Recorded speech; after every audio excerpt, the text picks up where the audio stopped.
Okay. இதுதான் 3D. 3Dல இந்த மாதிரி 3D ப்ரொஃபைல்ஸ் இது வந்து நார்மலா கான்செப்ட் அண்டர்ஸ்டாண்ட் பண்ணணுன்றதுக்காண்டி ஒரு சிம்பிள் ப்ரொஃபைல் எடுத்திருக்கேன். ஓகேங்களா?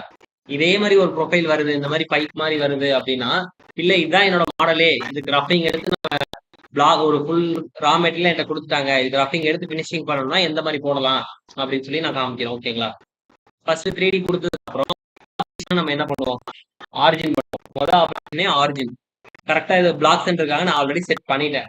நமக்கு உங்களுக்கு ஆல்ரெடி ஆரிஜின் செட் பண்ண தெரியும் இல்லையா? டிரான்ஸ்ஃபார்ம்ல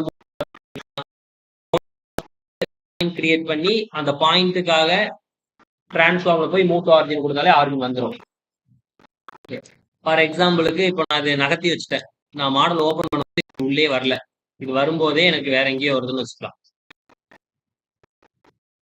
இந்த மாதிரி எங்கேயோ வந்துருச்சு. இப்போ நான் என்ன பண்ணணும், இது ஆரிஜினுக்கு மூவ் பண்ணணும், எனக்கு பிளாக் சென்டரா வேணும் அப்படின்னா என்ன பண்ணுவீங்க, ஒயர் ஃப்ரேம் போயிட்டு ஃபர்ஸ்ட் பவுண்டிங் பாக்ஸ் ஃபுல்லா செலக்ட் பண்ணிடுவேன். செலக்ட் பண்ணி எண்ட் செலக்ஷன். இப்போ மாடல் ஃபுல்லா செலக்ட் ஆயிடுச்சு, ஆனா எனக்கு பவுண்டிங் பாக்ஸ் கிரியேட் ஆகல. ஏன் ஜெட்ல வேல்யூ வரல, ஏன் அப்படின்னா